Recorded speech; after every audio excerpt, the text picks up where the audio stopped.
Welcome to Music Outlook LA, the podcast which highlights the independent artist, whether they are a musician, vocalist, actor, actress, live audio or in-studio engineer, or a videographer, photographer. I'm your host, Will Kimsey. Each episode, we'll look at the gigs of the independent artists, from the venues we play to how we set up and break down, the gear we use and why we use it, and the info we hope you'll find useful as we all make our way in the entertainment industry.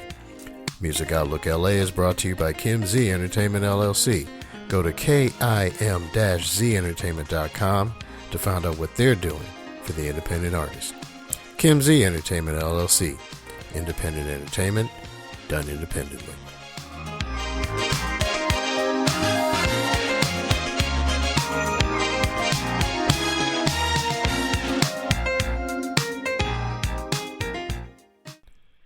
My guest today is vocalist and bassist Elizabeth Hangan.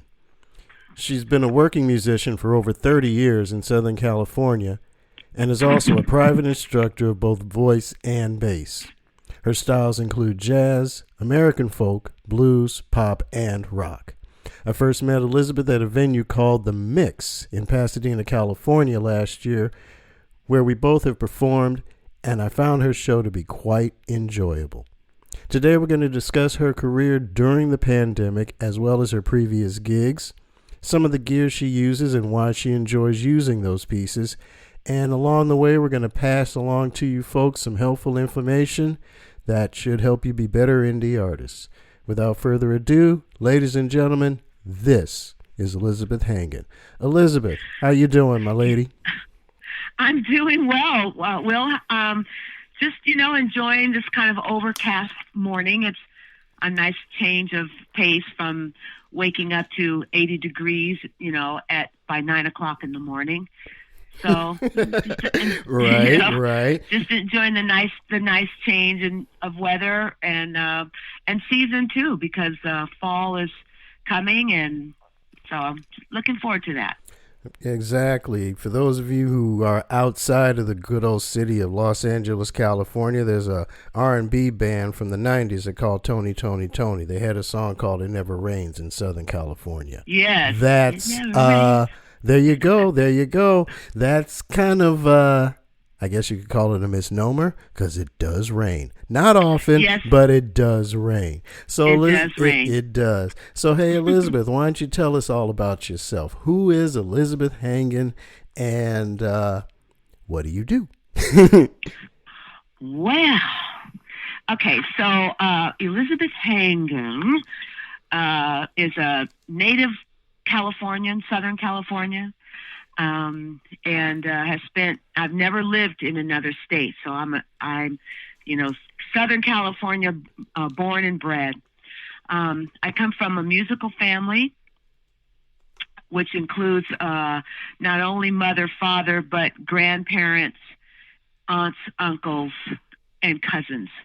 So it's generational in our family. And, my dad, was a professional musician. He also taught, and so that's how I grew up. I grew up surrounded by music, lots of music at the house, rehearsals, parties. My parents were also civil rights activists, so I sort of grew up in that with the 60s, just being surrounded by all those kinds of things that went along with growing up in the 60s.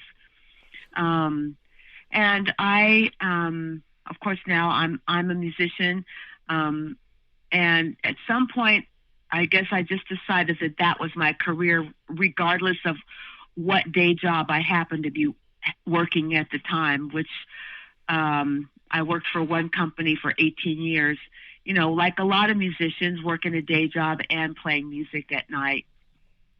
Yeah. And I also teach singing, and I teach bass, but I haven't had a bass student for a long time.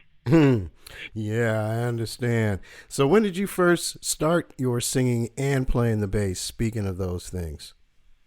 Okay, well, I've always been a singer. I started playing bass when I was 43. So I'm 63 now. I'm not ashamed to tell folks I'm 63 years old. Well, go ahead, girl. And I started at 43. I actually had been wanting to play the bass from early, like from the 20s, from the time I was in my 20s, not the 1920s. And let's make that clear. let's clear that up. Mm-hmm. But being a woman, this was not something that was, common. I never knew any women who played bass, and I didn't even know. I'd never even heard of Carol Kay. I had no idea who she was. Mm-hmm. So it wasn't something that was available. It was probably available to me, but I didn't see it as available because I was a woman and had no examples of women playing bass. So it wasn't until much later that I finally was able to afford to purchase my own bass and this and that. And I had, several people who did, support me in that. And a friend took me to buy my first basses. And then, I was encouraged by someone else to okay, you should be doing this. And then once I started doing it, I started playing. Came pretty quickly, and I honestly didn't have any intention of being a working bass player. Mm-hmm. I didn't have that intention, but it came about, and I've been playing ever since. That's just basically how it came about. And then playing and singing, I really wasn't interested in doing that, but necessity is the mother of invention, and I was doing a show out in where was that? It was in Laughlin is where we were. Okay. Actually, yeah, we were in Laughlin, and I had to play and sing. It was just required because we were doing like 5 sets, and the band leader needed a break. Yeah. So that's it. That's how I started playing and singing. All right, that sounds cool. Just so you guys know, I'm not ashamed to say mine. I'm 54 and I'm still doing this. So, well, there you go. Years ago, just a side note real quick, I was flipping channels and I happened to come across, I think it was Good Morning America. You know that there's this cat who's 95, darn near 100, out in D.C., and he's still gigging. He does the hotel bars.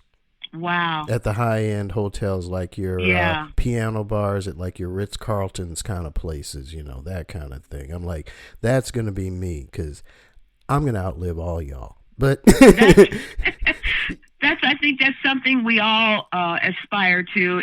If our quality of life as a musician is good, so if he's that 90-year-old person is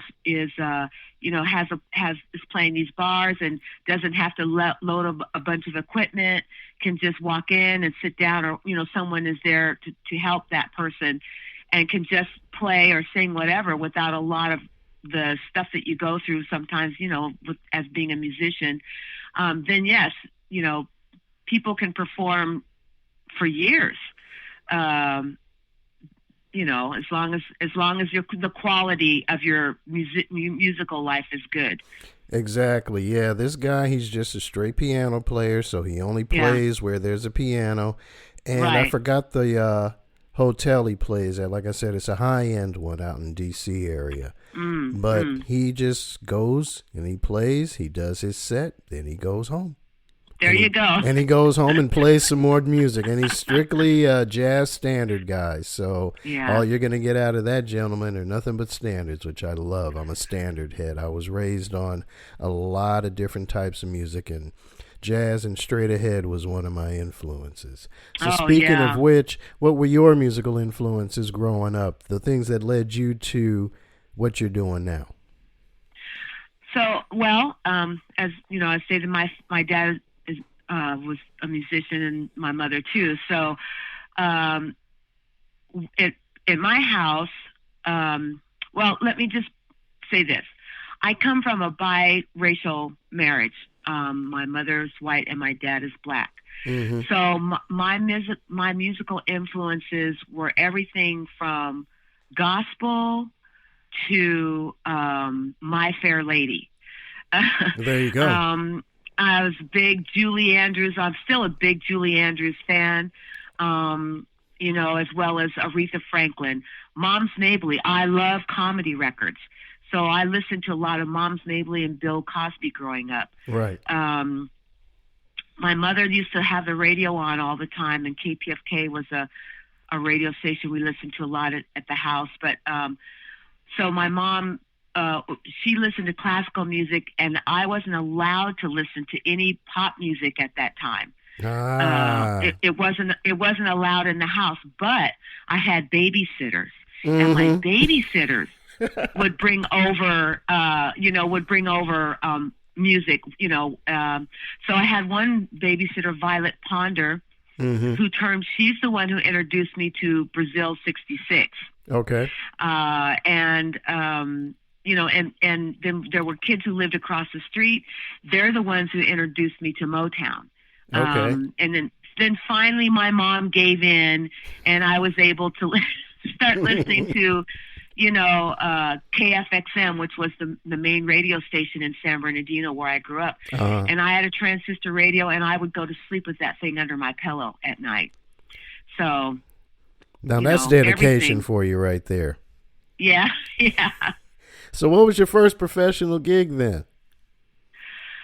I was trying to think about that. Well, I was thinking about it, and I was trying to identify what I would consider to be my first professional gig.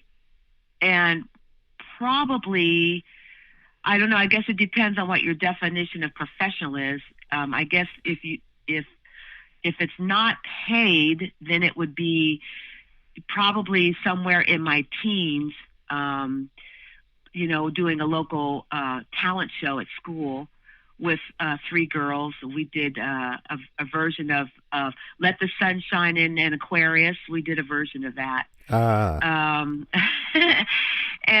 then after that, I was with my first real band sort of situation, not till I was 18 or 19. But I did do, there was a recording studio in Claremont. We had moved to Montclair in the late 60s. And in the city of Claremont, which is right next to Montclair, there was a recording studio. And somehow I got hired to do backing vocals at this studio. I don't remember how that happened, but I did vocals there a couple times. So I guess that's kind of my first professional gig of that nature. But working with bands probably all around the same time. So let's say 17, 18 years old.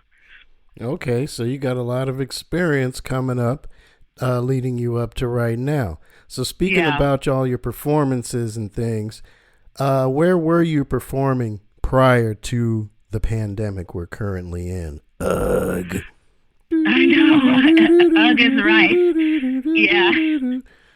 And so it goes. It's never ending pandemic right now. It's like an episode of The Walking Dead. My goodness. Yeah. Yeah. And all the spin-offs, right? Tell me about it. Where's Daryl when you need him? Yeah. I don't know, probably in quarantine or lockdown somewhere, right? Hey, I heard that they're going to try and do shooting during the pandemic, and I found it interesting that they're each going to, or at least the plan is that I heard on, their Talking Dead talk show, that they're going to have everybody film their individual segments in their hotel rooms. So you can imagine everybody's got to have their own equipment. Then it gets to the editor, and through the courtesy of good old CGI, I would imagine they're going to end up doing what they're going to do. So it'll be interesting to see how these shows are going to come out during this time. Yes, like we said, necessity is the mother of invention. And so I think out of this pandemic, there's going to be a lot of strides made in terms of how people are able to record and film, in place. And then someone, this would probably be a good time to go to school and learn how to be an editor, because you're going to be busy, because there's people going to have to learn how to do a lot of that themselves. if you're going to continue. So yes, it'll be interesting to see how they put all that together. Exactly. So I know I just skipped over it, but where were some of the places you were performing before the pandemic? Okay, well, so as you know, the Mixx, Right. where we met at the Mixx, that was once a month. Then also, just on a regular basis, I was a bass player for a blues jam at a place called Route 66 Roadhouse with the band called Blues and Fries. And we'd been there probably close to 13 years. I mean, It was a long going. So that was every Thursday night. Right. I worked with Bernie Pearl. Worked with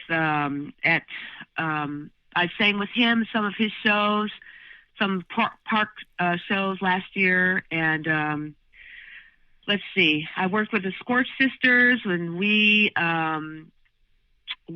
were down in Long Beach at the Seabird. We did some things down there, and then just kind of local places.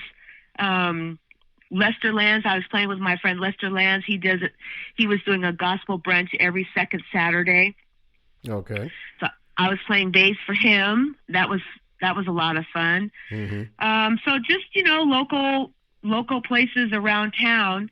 I was doing a thing also in Burbank. Is it Burbank? Yeah, Burbank. Urban Press Winery. I had my own trio. Right. We were working there. Yeah. All right. That sounds cool. Doing a lot of local gigging. That's what we like here at musicoutlookla. LA. We like to talk to all the indie artists to see what they're doing and, take it from there and try and support each other any kind of way that we can. So during this time, what are you doing right now? Are you doing any recording, any instruction? Is it online? What are you doing right now? Yes. As a matter of fact, I have 2 lessons this afternoon. I was very fortunate that my students who I had, as I was working at the Folk Music Center in Claremont, so they were all, with the exception of a couple, willing to do lessons online.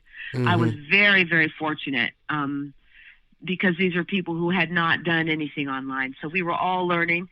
But I had a student from China that I've been teaching online for about 2 or 3 years now. So I was used to it and knew it could, I realized it could be done. Yeah. So I've been teaching online since probably April, whenever the shutdown. Yeah, probably April. And then I have a couple new students, and then some of my students that were reluctant now have had experience doing things online, so now they're willing to do lessons online too. So I've been doing that, and then I actually have been working a little bit. I did a thing playing bass with Claudia Lanier, who's a well-known vocalist. She worked with Mad Dogs and Englishmen and the Rolling Stones, and Brown Sugar was written about her. So she did a thing for Tune In UCLA, which is a music series that actually starts next week, and we taped ours on Sunday. So I did that, and I did get a small recording setup, and so I've been doing backing vocals here at home for people, just a few people. So that's been fun, and so I'm not working a lot, but what I am getting is interesting. Did a couple gigs in July and did something with Lester at Barbara Morrison's Performing Arts Center. So, that's what I've been doing. All right. Cooking. That's a living legend and a half, Miss Barbara Morrison. Man, I saw her perform a few years ago. One of the bands that I was playing with, we did a park show, and she was the featured guest there, and I was like, oh, I get to share the stage with Barbara Morrison. In a way. I wasn't playing with her, folks. I just was in a different band, and we got to, we were one of several bands that opened up the show. So, I checked out her show afterwards, and I was like, man, that's what it's all about. Yes. I mean, Barbara Morrison has influenced me greatly when I was going to LA College of Music. Well, now it's known as LA College of Music. At the time I was going, it was called the Los Angeles Music Academy. Mm-hmm. And she probably doesn't remember, but our department head set us up with some mentors, and Barbara Morrison was mine.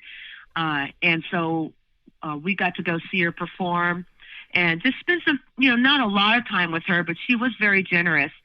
And, I knew who she was, but I had never seen her perform. Right. And when she was performing at some hotel down in Santa Monica. She was there like every Tuesday night or something like that. Mm-hmm.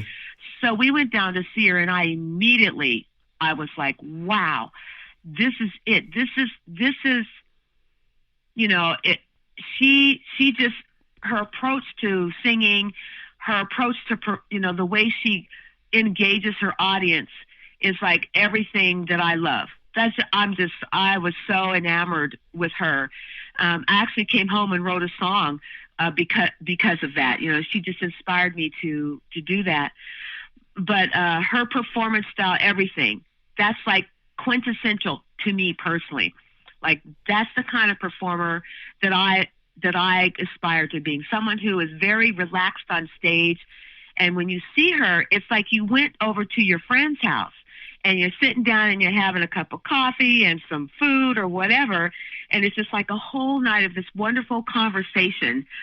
She's just so much of herself, and even though she's had this, she's lost, I think, one of her legs. She had amputation. Yeah. Nothing stops her. She's just such a great example of a musician who, regardless of the circumstances, this is her mission. This is what she's been put on this earth to do, and this is what she is going to do. Exactly. She's amazing. She is. She's she amazing. Will get up there in that wheelchair, and she will blow. She will blow. Well, her foot has nothing to do with her voice. There you go. There you go. And still engaging as if she were standing up on both legs. She's amazing. She is an amazing talent. An amazing talent. Yes, she is. So, she really is. Getting back to what you're doing, why don't you? I'm gonna add a question in there. But tell us about your role at the Folk Music Center in Claremont, and if you could you kind of tie it into some of the gear that you're using to do the online instruction? Because I know you are an instructor there at the Folk Music Center in Claremont. Okay, so for those who are not familiar with the Folk Music Center, it's located in the city of Claremont, which is out in the Pomona Valley. It has been in existence for 60 years. And it's owned by the Chase family.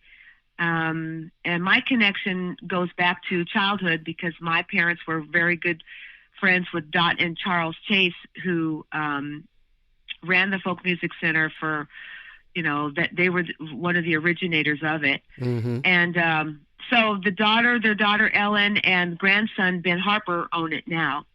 And I started teaching there, honestly, I don't know how many years. I think it's been 5, maybe even more now. Mm-hmm. When Ellen needed a voice teacher, so I said, okay, yes, I'll do it.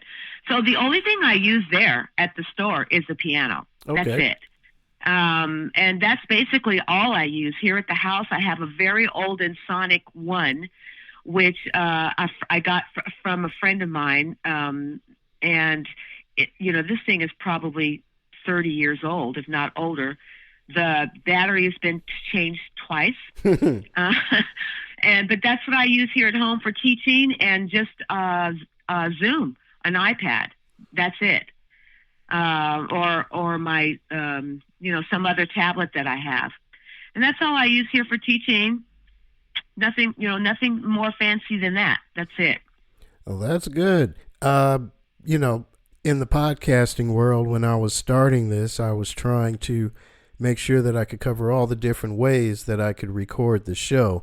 And most podcasters and a lot of other people, online instructors, you name it, are promoting Zoom over Skype. So, there's that because of the audio quality mainly between the two. And Skype, not to knock them, but, just in my humble opinion, y'all need to step up to the plate a little more. Well, actually, I do use Skype a lot. I use Zoom too for one student, but I actually use Skype the most. And I know what you're saying. For me, though, in terms of ease, actually Skype has been easier. I'm not saying it's the best, but in terms of being much easier to access. I don't have to send any links. I don't have to do anything like that. I can just call the people and it so far for me, it works really well. Yeah. Zoom, on the other hand, I have more problems with Zoom, but I think it depends on where you are. Yeah. Because sometimes, depending, I get a really great reception, and other times, not so great. I've done some classes and stuff on Zoom, and it's been wonderful. And I agree with you. It's absolutely wonderful. But I think for Skype, for me anyway, it's actually worked out better, just in terms of being easier to use. Yeah, Skype is a more user-friendly program. Yes. But little techie geek like me, I'm just like, oh, okay, that's not an issue for me, because I'm the type of guy who, if you give him a computer program or something, I will find the manual, spend about an hour with it, and I pretty much know the program. That's just me. Yeah. I'm a techie head. I'm sorry. I think I was born in the wrong century, even though I've got an old soul. I think you guys need to have brought me here in the 23rd or 24th century. Get me on Star Trek. Oh, I'm untouchable. Yeah. But thinking about living legends and everything, you received last year the Living Legend Award in Leimert Park, which is my old stomping grounds. You're not the only native Angelino here. I grew up in the hills. I grew up in the hills above Leimert Park. I'm an Old View Park head, Okay. So Leimert, I would just 10 minutes walk down the bottom of the hill, walk all the way down Stocker. Boom, I'm in Leimert Park right there. Right. So what's the Living Legend Award that you received, Miss Living Legend? So that was really, pretty amazing. Okay, so the Living Legend Award originated actually not so much for blues, but for jazz. And it was being presented by a woman. Her name is Linda Sams. And she's the one who started this program. And actually, I know a few other people who have it. Sherry Pruitt has one. Margaret Love has one. Rosalie Brooks has one. Several other people have gotten them. So she came. I guess she must have come by Barbara Morrison's one night, because Michael Gliona and his wife Carolyn have been putting on this First Thursdays event for several years now at Barbara Morrison's. And I guess Linda must have come by. I don't know how it came about, but they started giving these Living Legend Awards to blues artists, people, in the blues community. Mm-hmm. But you have to be 60 or over, or 62. Was it 60? Oh, 62 or over, I think it was. And I was 62 last year. I just turned 62 when we got the award. Mm-hmm. So the award comes from two places. I had to pull it out. So one of them is from Herb Wessons, the Los Angeles City Council. And this is for me as a bassist. Right. I got a significant of recognition from the 54th Assembly District. And that was also for bassists, which honestly, is kind of interesting to me, because I will always be a better singer than bass player, always, because vocals is my first instrument. Mm-hmm. And I think I'm a good bass player, but there are people who are way better than me. But I have a great pocket, and I'm dependable, Mm-hmm. So that was just a lot of fun to get that. Then the other one I got was one from the First Thursdays in conjunction with the Living Legend Foundation, the blues section of it, and this was for vocalist and bassist. All right. Yeah. Cool. Because see, when I started playing bass, a lot of people didn't know I sang, because when I started playing bass, I started getting, why are you playing bass? You're such a great singer. You don't need to play bass. So I had to move into this group of people who I did not know, thanks to, some really good friends of mine who introduced me to, this whole group of people, this blues community. So a lot of people had no idea that I sang until I felt more comfortable now putting myself out as a singer in this particular area, because I had been established.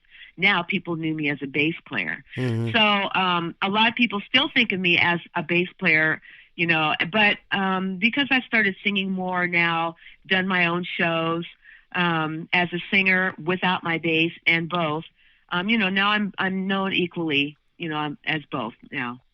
Yeah, I think one of the hardest things for a musician to get under their belt is to be able to, if they're a singer, be able to sing while playing their instrument simultaneously. And something like the bass, which is a foundation instrument in the sense that you've got three instruments, in my view, that are foundation instruments for any band, whether it be any popular style band. And that means jazz, blues, rock, pop, whatever. Where the makeup of the band is drums, bass, some type of keyboard, a guitarist, and then you move on from there, whether it be vocals or sax or trumpet or whatever it is.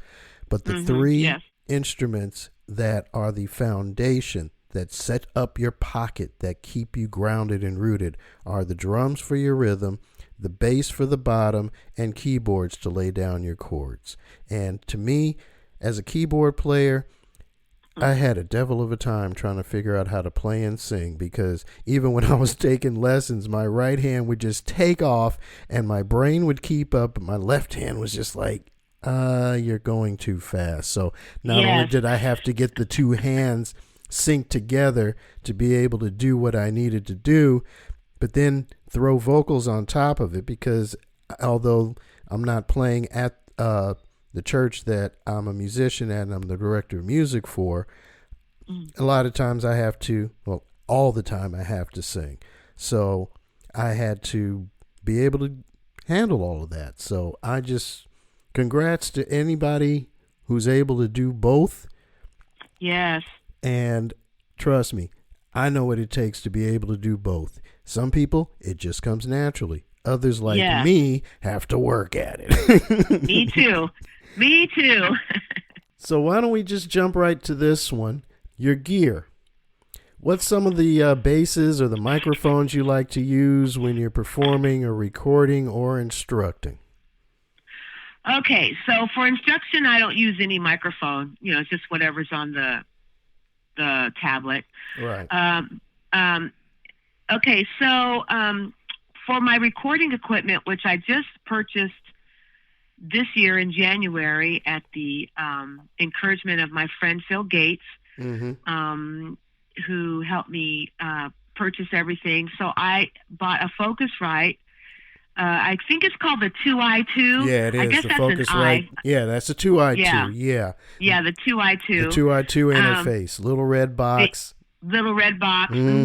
And then I had just bought like an HP laptop. Okay. I think it's got 16 gigs. That's it. Phil said I really didn't need much more than that, because anything storage-wise, I could, just buy a separate drive and just load everything on that. Yeah. To store stuff.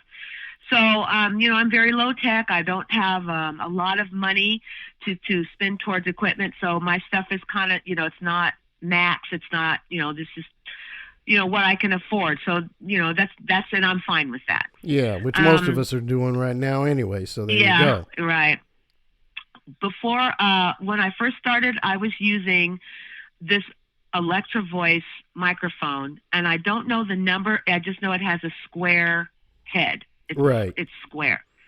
And I bought that mic many, many years ago because the Shure's, the SM58s is what everybody uses, but honestly, it's not really the most flattering for my voice.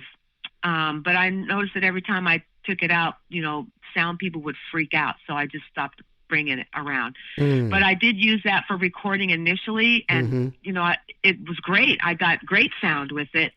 But because it wasn't as sensitive, I found I had to sing a lot harder to get the tone and stuff out of it or the volume that I needed, or the clarity, I guess.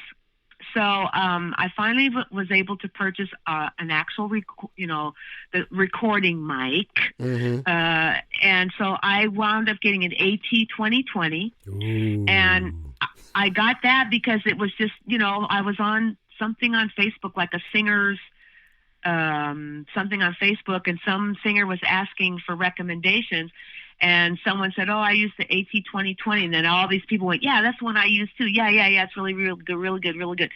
So I purchased that, and yes, I really like it. Then I did some vocals for some friends of mine who live in Japan. They have a band called Okinawa Americana, and so they sent me some music, and I just did some backing vocals for them. So as a present for doing that, my friend ordered me an SE2020. Now, okay. I don't know, I haven't used it yet. I'm sure it's great because, he did some inquiring before he sent it. So I haven't used it yet. So I don't know how it works, but I imagine it's going to be great. It's definitely, above the AT2020, which a lot of people use as their, I hear, oh yeah, that's a really good mic to begin with. So, right. So yeah. I'm fine. It's working great for me now. And, but I am going to try the SE2020. Let me know how the big unboxing and reveal goes. Yeah. Well, let me tell you a secret. So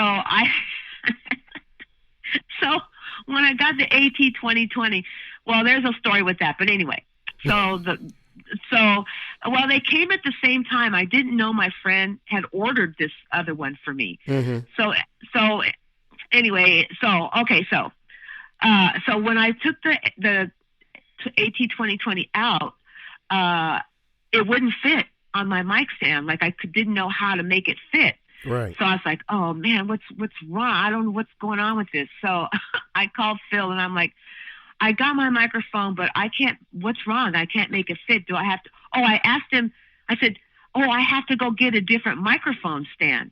He goes, why do you have to do that? I said, because my mic won't fit on my stand.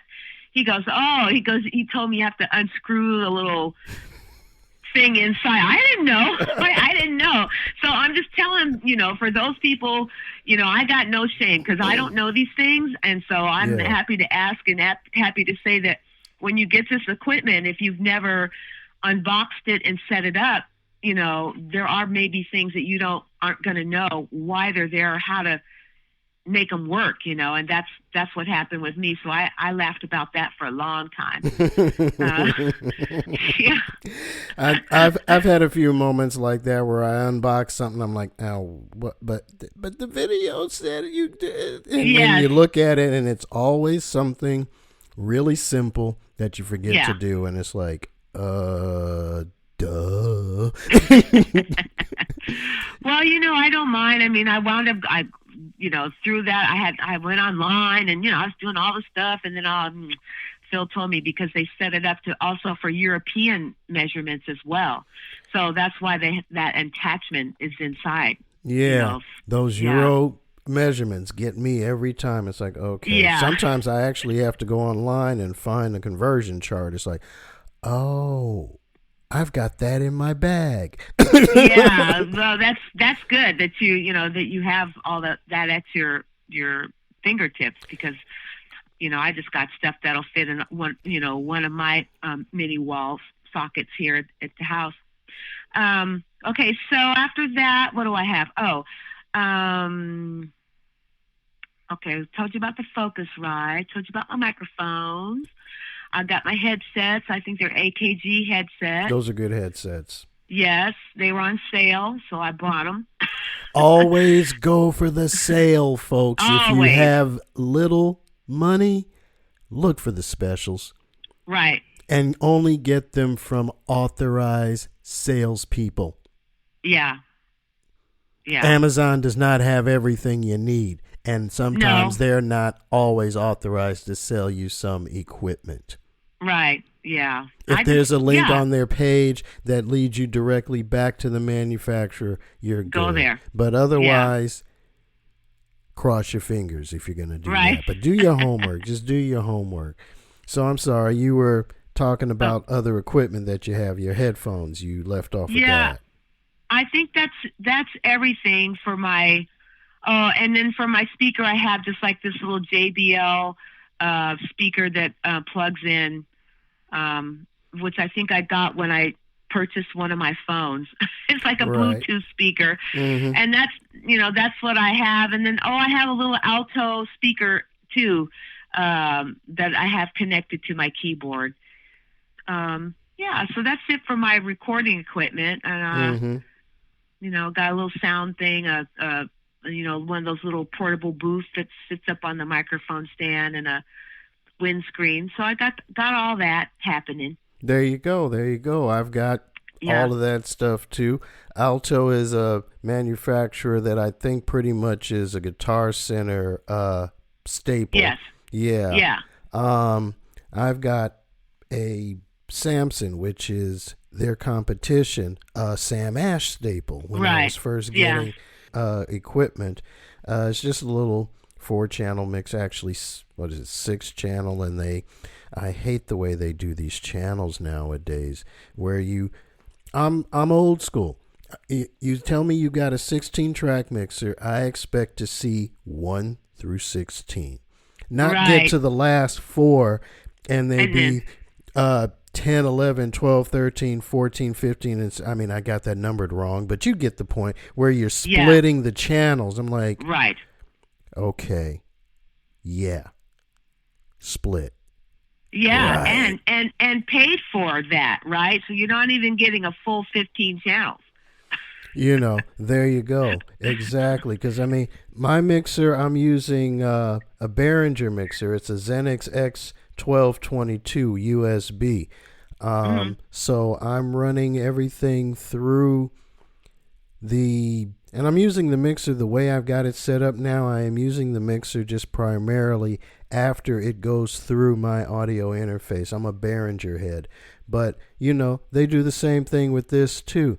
I've got 4 true channels, and then the last 4, numbered 5 through 12, split. So you got 5 and 6 is one, 7 and 8 is the other one. The third one is 9 and 10, and 11 and 12 is the last one. I'm like, oh, I hate that. But, it is what it is. That's the way they're making them now.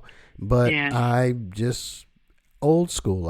If I want 8 tracks, I want 8 actual stereo tracks. But that's just me. Yes. But it sounds like you've got some pretty nice gear. What kind of bass do you like to thump or pluck, as they say? Well, I actually own... Are you like most guitar players and have dozens of basses on the wall or something?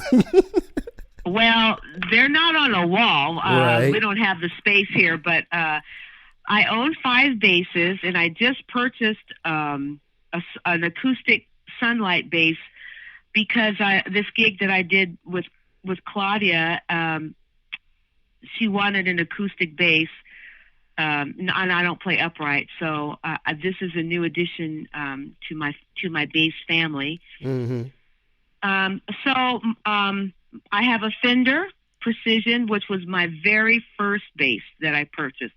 A friend of mine took me to Goodman's Music, which was in the Valley, and purchased it. Helped me purchase it, and that was my first bass. And then I, on my own, bought this Fernandez from a pawn shop in Pomona. It was new, but it was on sale. And then I received a Carlos Robelli as a Christmas gift. And actually, and you don't see very many people play them, and I don't think they have a very good reputation. And I really like this bass. I don't play it very much. It's living at the Folk Music Center right now, but it's got an active pickup, and so I'm I wasn't used to that, and so it was a little scary for me, but I really like that bass a lot. It's nice and light. It's pretty. So I'm gonna bring it home and start working with it and getting used to the active pickup. Okay. On that. Then I have a Fender Jaguar, which is a smaller bass that a friend of mine purchased for me for Christmas a couple of years ago, because he thought that I should have a small scale bass. And because my basses, I'm not very tall, so my basses are, half my size. And sometimes standing on stage, you get a little fatigued. So this Jaguar is really nice. I really like it a lot. The thing is that the action on it, I'm a puller. Some people are finessers. I'm not. I'm a puller. So I find that this bass, I really have to work extra hard to get the kind of sound that I like out of it. But, in terms of weight and just ease of, transporting and stuff, it's great. And it looks good too. It's black and it's happening. I have to dress appropriately to there you go. There you go. To play it. So those are all my basses, but my main two axes that I use is mainly the Fernandez and also the Jaguar.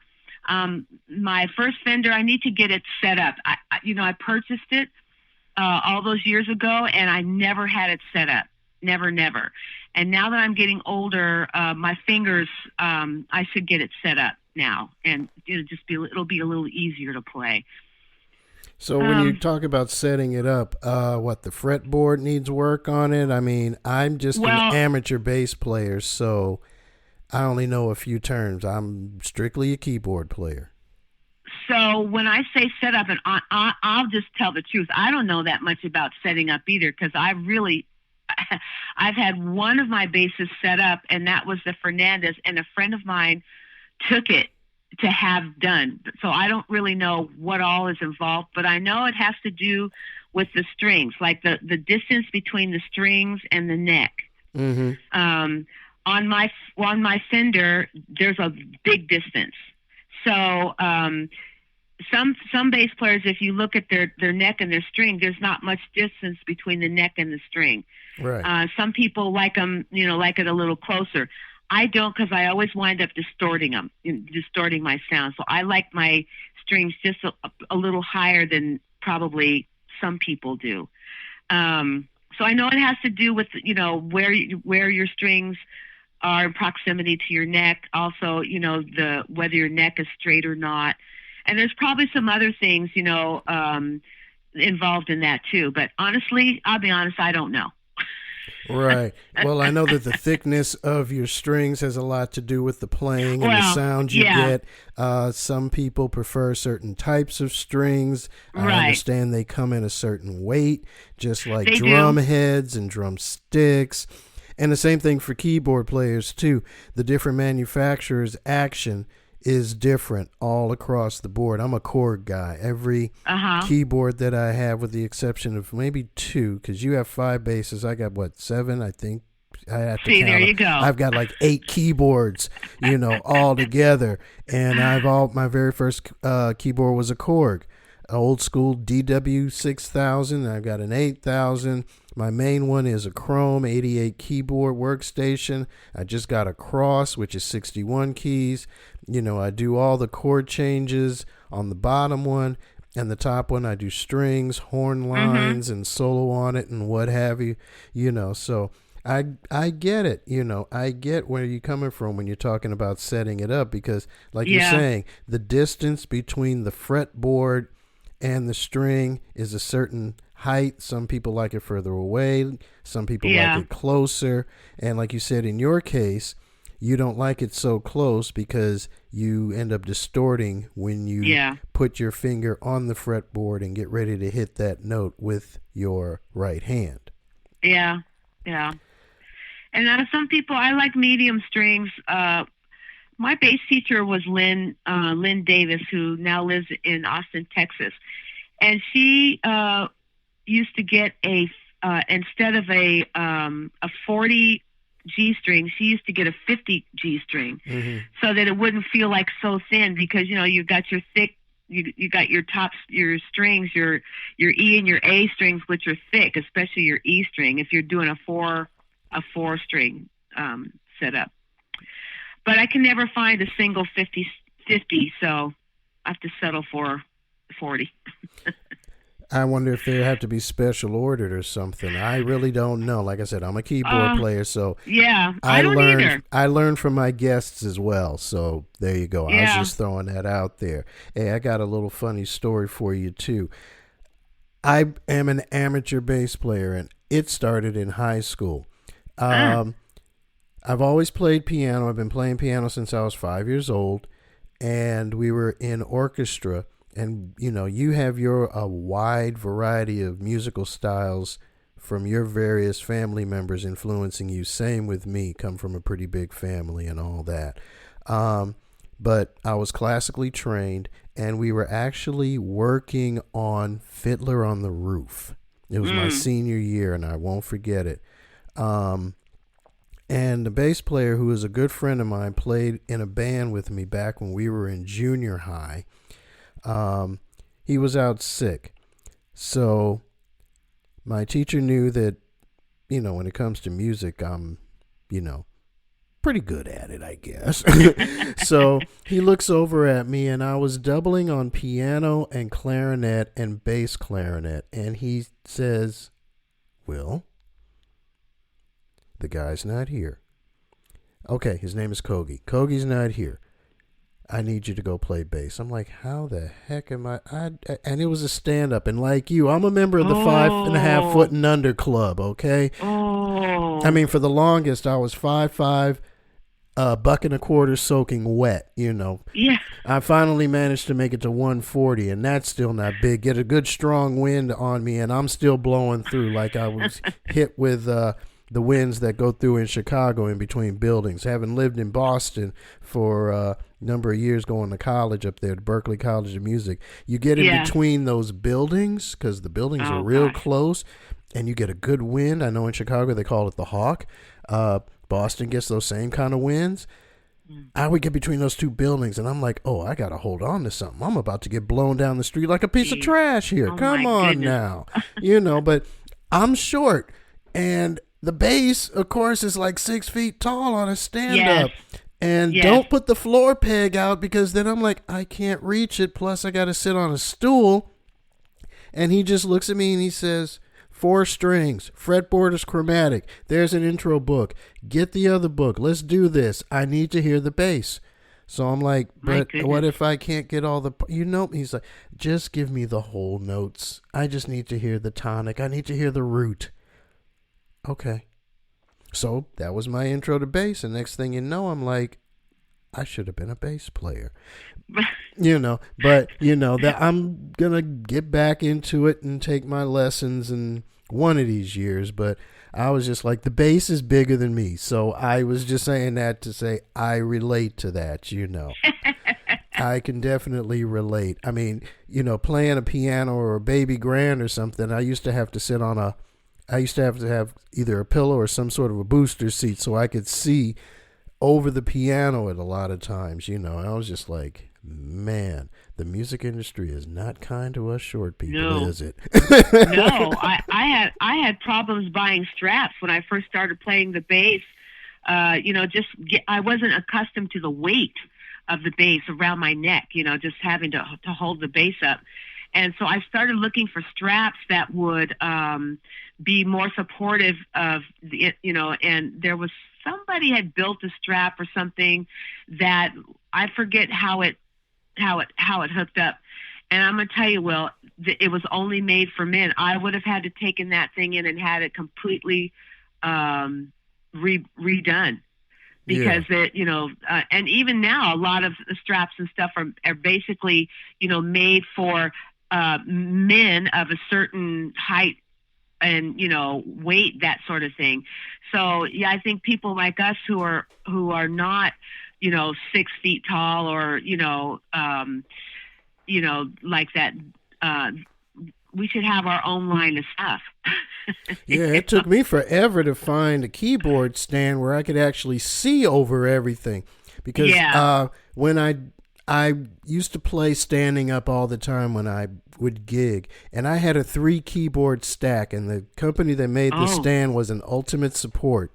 They go way, way back. So I would have the 2 korg DWs on the bottom. The 8 was on the bottom. The 8000 was on the bottom. 6000 was in the middle.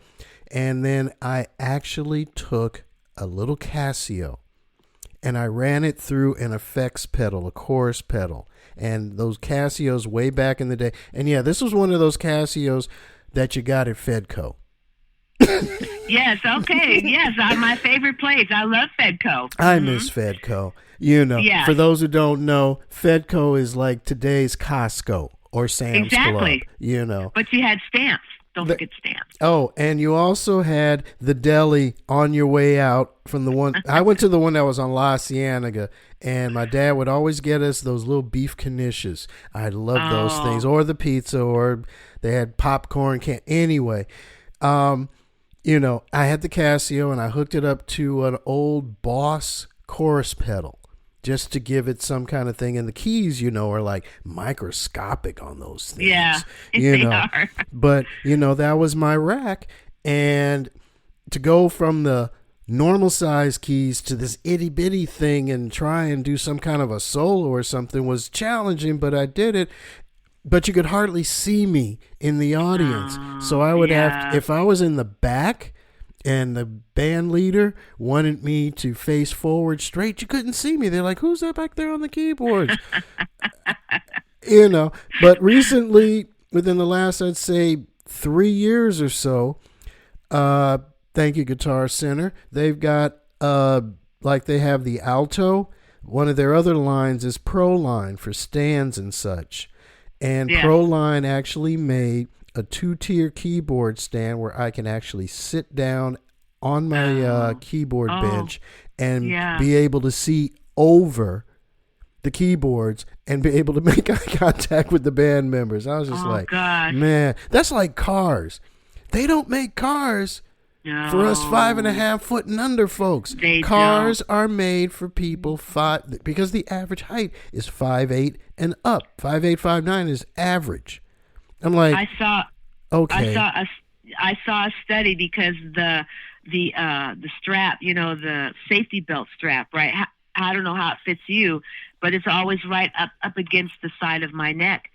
And they did a study on that and said that the seatbelt straps, they're just like you said, a specific size man, you know, and that's what that's their scale. That's what they're scaled to. So not anyone who's under, you know, man or woman, you know, under certain height or, you know, it's terrible. Yeah, because, I mean, fortunately, I don't have to buy a new car for a while. I've had this one brand new since 2013.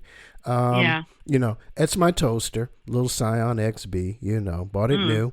And fortunately, the cars that they made, at least from the late 80s, I would say, definitely the mid 90s and up, or even the early 90s, the seat belt does adjust where it connects to the side of the next to the door on the, you know, if you're driving the car on your left side, right above your shoulder, there is an adjusting knob, if you will, that raises and lowers the seat belt. Otherwise, it would be right up against my collarbone and darn near up in my throat, strangling me. So I had to bring it all the way down to the very bottom and you know, adjust my seat so that it's up a little higher so I could see over the dashboard.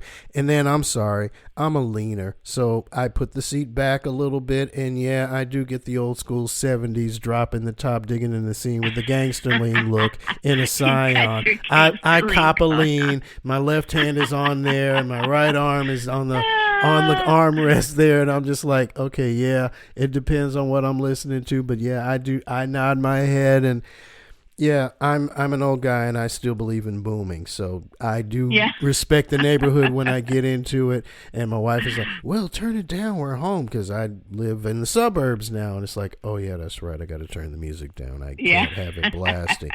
Even though I primarily listen to a lot of jazz and whatnot, it's like, that's too loud. And it's like, okay. Imagine having some Miles Davis hitting one of those famous notes of his or somebody, and I've got the stereo up to 40, and it's like, "Will, turn it down." Oh, and it's 2 in the morning. Thank you, which I've done coming back from a gig a number of times. It's like, oh yeah, I got to turn this music down here. But, manufacturers, can you please try to remember that some of us are not of average height and weight? Please. I know. I know it. You got us searching all over the planet to find products that we can use. Just make a line of stuff for us people. I mean, if you can have big and tall clothes, then why can't you just make straps and stands? Yes, for those of us that are a little shorter, that would be nice. That would be nice.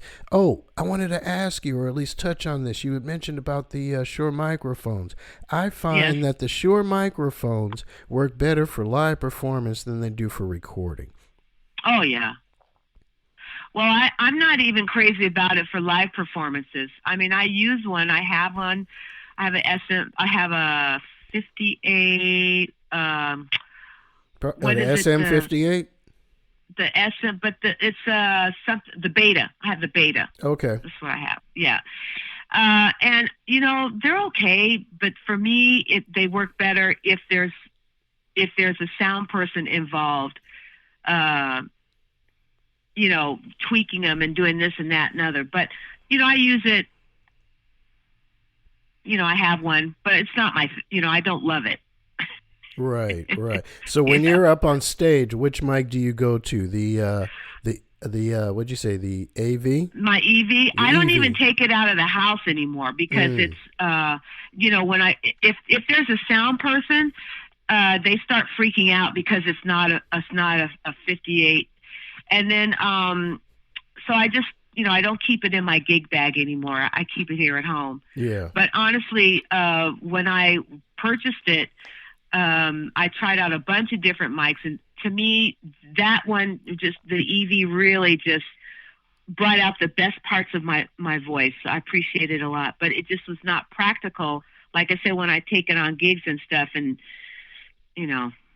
so it lives here at home. Generally go to that. Which one do you keep in the gig bag?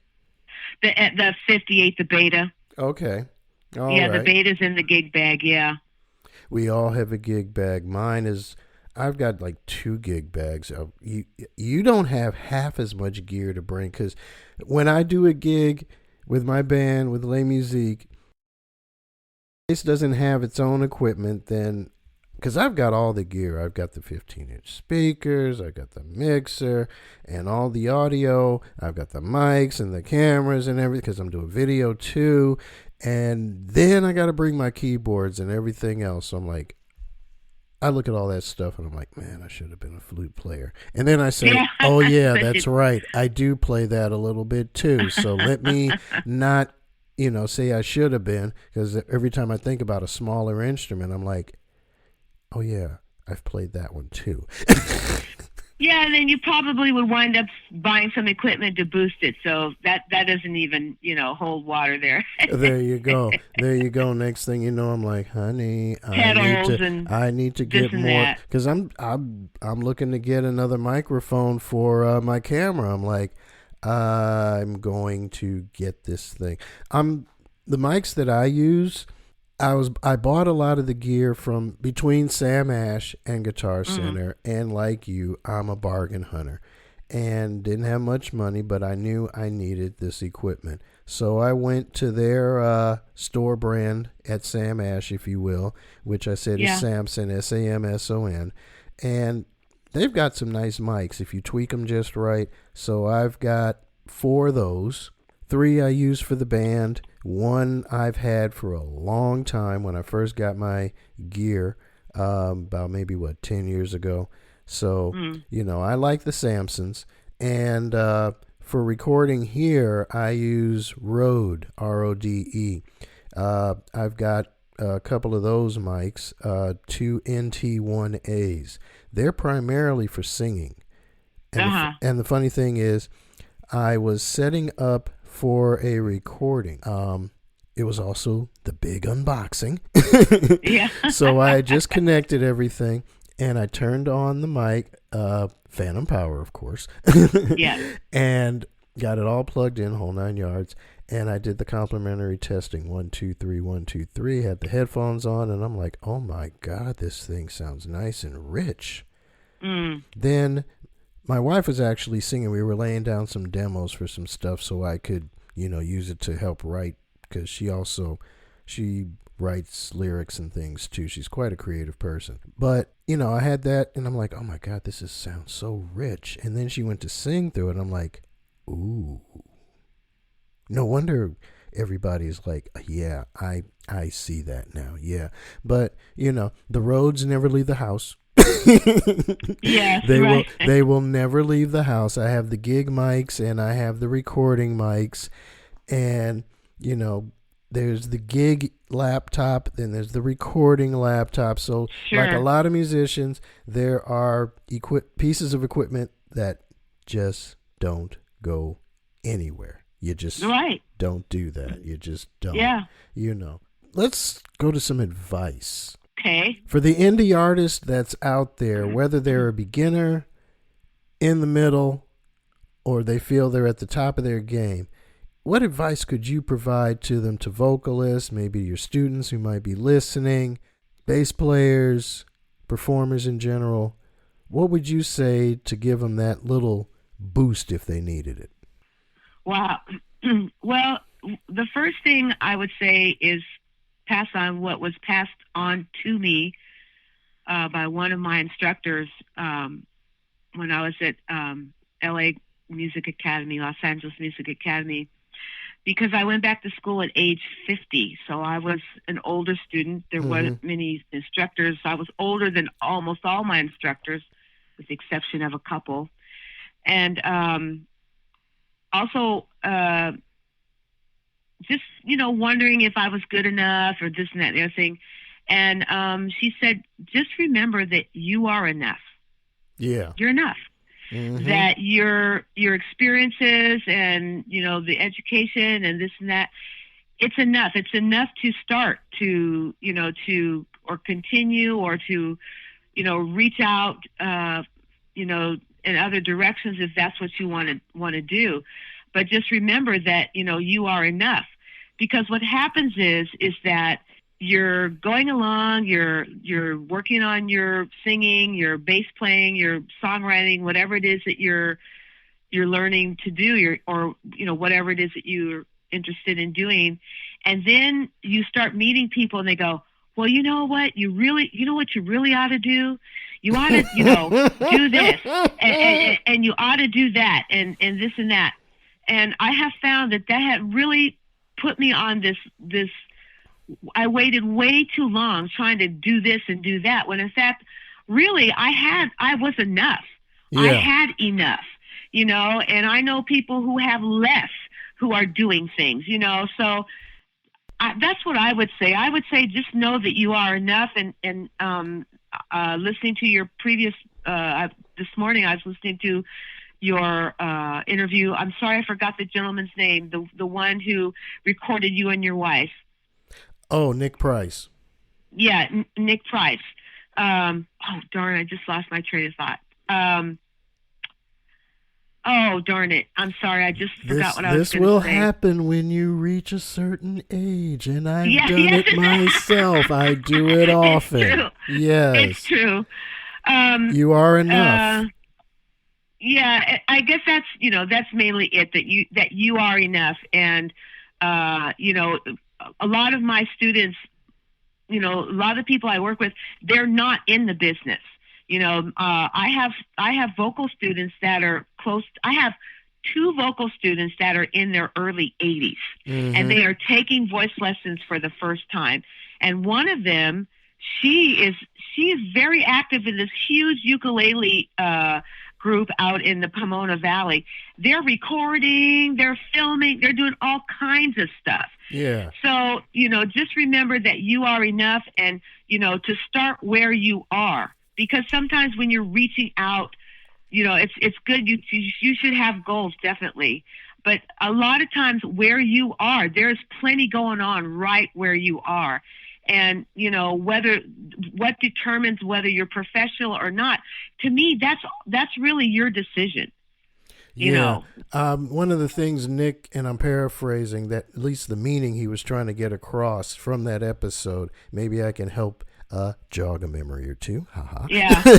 Yes, please. He was trying to just say to people, believe in yourself, believe in the gifts that you already have.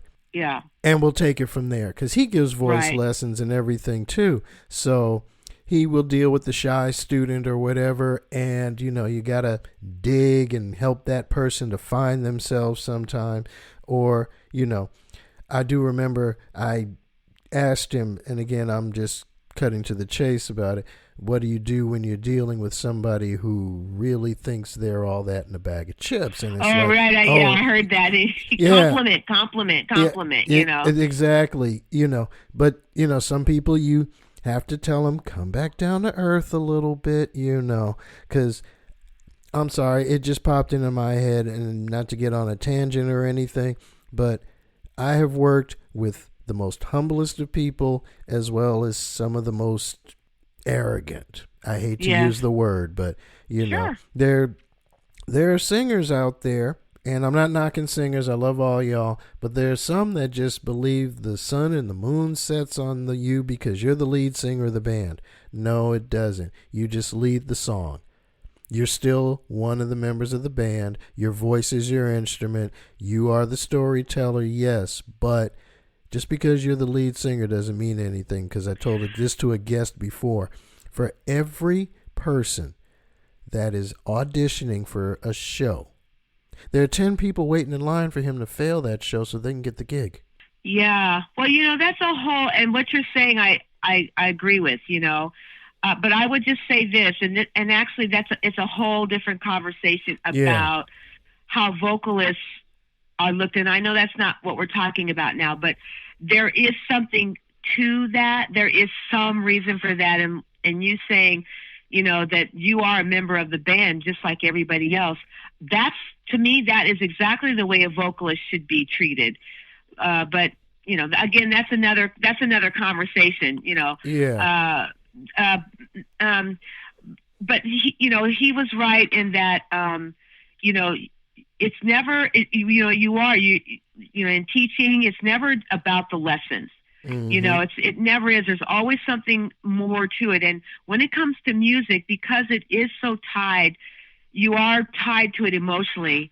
It's, I've seen people, a lot of breakthroughs happen, in my voice lessons. People have come up with, really not great circumstances, and their voices have been stifled because of the way they were brought up. Yeah. And I've had tears. We've had emotional breakthroughs. Just people really getting in touch with themselves. And this is the beauty of music. But also, like I said, just know that you are enough. And at any time in your life, at any age, when you decide to take up music, if all you ever learn is how to play one song, play it to the best of your ability. And that, just put your all in all into it. Because someone told me once that music doesn't judge you. Mm-hmm. Music doesn't judge you. All music wants is for you to love and care it and be honest and play it to the best of your ability. We're the ones who do all the judging. There you go. I wholeheartedly agree with that. You're enough, folks. You are enough. Wherever you are, you're enough. You bring something important to whatever group you're with. If you're a solo act, you are enough. As long as you keep the practice up and you do your best. That's right. You really don't have nothing to worry about. The rest will come on its own. The rest will take care of itself. One of the things I've seen on a meme all the time, play like there's 1,000 people in the room. Yes. even if there's only 4 folks. And there have been times at the Mixx where I've only had 10 people listening out there, and it's like, well, whatever. We're going to just blow the roof off of this place anyway. Absolutely, because they came, they deserve that. Exactly. We're going to give 1,001%, and everybody in our group is like, okay, who does what? You got this part? Yeah. Who's got this? Who's got that? Who's got this? Who's got that? Okay, we all try to blend. We're all on the same page. Sure. That's just one of the most important things you have to do when you're performing with others. Everybody's got to be on the same page. You just got to. Remember, folks, you are enough. Yes, definitely. So I'm going to wrap it up with this one final question that I ask all of my listeners, and it is, what's in your car? In other words, what do you listen to when you're tooling around, whether you're driving, walking, whatever? What's in the headphones? What's in the earbuds? What's going on in the car stereo? What's in at home? Artists that inspired you. What do you listen to when you're out and about? Okay. So I had to go out to the car and bring everything in. Uh-oh. It's so that many. So I could see, let me just say this, because, teaching at home or gigging, my ears get overwhelmed. So now I don't listen to as much music as I used to, because I have to give them a break. But when so I went to the car, and then I said, okay, so what would be the ones that I would mention?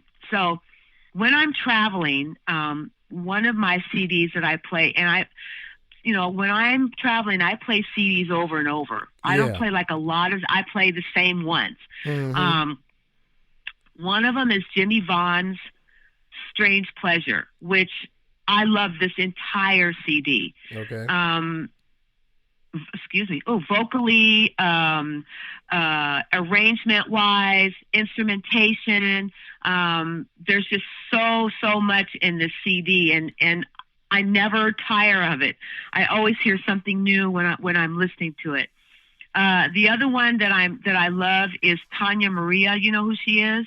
She's a keyboardist, and I think she's Brazilian. Okay, I think I've heard of her. Yeah, I'll make sure to check it out. She's amazing, and I at a yard sale, I found this CD of hers, this Tanya Maria live at the Blue Note, and oh my gosh, I mean, this CD is I love her so much. I've always loved her, and there's just so much going on in this CD. Her piano playing is exquisite, and there's lovely little licks and lines in there that you can't sing along with all of it, but it's just nice. It's fresh and sort of fun to sing along with, the stuff that you can catch. The other thing, other one that I listen to a lot is Slim Harpo. I love him, and this CD I bought, just to kind of check it out, and then it grew on me. So this one stays in my car. Then I have some Stevie Wonder, and then I have a bunch of compilations. Remember when Starbucks used to sell CDs? And every time my mother and I would drive to Arizona to go see my sister, we would stop at the Starbucks in Barstow, and I would always buy a CD. So I have a bunch of R&B compilations, just a bunch of fun, summer hits, funk, that kind of stuff. Anything James Brown. I don't have any of his CDs in the car right now. I love it. Anything Aretha Franklin. Those are like anything like that. I think I have a gospel CD in my car. And then, CDs, mixtapes, mixed CDs that friends have given me. And then, just some tunes that I threw on some CDs, and, I just have them in the car because my car is old, so I still have a CD player. There you go. So yeah, it just depends on what mood I'm in. But the Jimmy Vaughn and the Tanya Marie and Slim Harpo, and those three are three that, they just stay there. They never leave the car. Never. Cool. Yeah. That works for me. Me. So I'm going to put some of this information in the show notes. But if there's a student out there, I guess the best place to get a hold of you would be through the Folk Music Center if they're interested in lessons. They can call me through the Folk Music Center, but the Folk Music Center will give them my home number. But they can call the Folk Music Center, of course, which I don't have their number off the top of my head. Okay. Well, I'll put all of that in the show notes. That way you can give the Folk Music Center some props as well. Absolutely. Yes, absolutely. Because they're open, but unfortunately, I'm not teaching there right now because, just because of the virus thing. But, so they can reach me through the Folk Music Center. I'm also on Facebook, Elizabeth Hangan. I was noticing I haven't put anything on my music page for a while, so I'm remiss in that, so I better get on that. That's the thing about being online. You got to keep up with everything and constantly update. And I'm just so lazy about that. Somehow I just haven't gotten it through my head that if I'm at home and I'm on the computer all day, even if I'm doing music work, that somehow, I don't know, it just doesn't feel like work, like worked in it. So I'm trying to get past that if I have to take a day and do all that stuff, that it's okay to do that. That's all right. It is. There's a lot of components that are involved for us now online and electric musicians. And as we transition from live to online, there's just a lot to do. You got to keep up with everything. You got to constantly update this and that. And like I said, for me, it's not a problem. I'm a techie. I like doing that stuff. Hey, I used to design web pages from scratch. I know code. So it's like, okay, I get this stuff, but I definitely get it. So I'm going to close it out with a couple of things. One, here's a quote for you. Choose a job you love and you will never have to work a day in your life. That's right. That's Confucius right there. Absolutely. Elizabeth, it was a pleasure talking with you. I was remiss in not communicating with you for over a year. Don't shoot me, please. Oh no, this is my first time that I've ever done something like this, Will. So I so much appreciate you reaching out to me, and it's a pleasure speaking with you as well. And hopefully time will come about that we'll get a chance to see you play. And now I'm sure you have a big online presence, so I will go and see all that and definitely pass the word on about your podcast. So it's just been a pleasure. Pleasure was mine. Yeah, brother can use all the help he can get, We all can. There you go. We all uplift each other. Each one teach one. Village to raise a child. All of those old sayings, they all apply. It doesn't matter. And remember, folks, you are enough. Yes, please remember that. So thank you so much for being a guest on Music Outlook LA. And that's going to do it for this episode of Music Outlook LA, Gigs, Gear, and Info. Thanks again to my guest, Elizabeth Hangan, Hangan. Yes. There you go. Okay, thank you. Hey, no worries. No worries. Be sure to check out the show notes for her information, which I'll put there. And don't forget to like, share, and subscribe to the podcast here at Spreaker.com. Spreaker.com. And don't forget, Music Outlook LA is available on Apple Podcasts, the old school iTunes, SoundCloud, YouTube, Spotify, iHeartRadio, Google Play, CastBox, the TuneIn Radio app, and Listen Notes, the podcast search engine. I'm Will Kimsey, a.k.a. WK Music. Peace. Thank you. So long, everybody.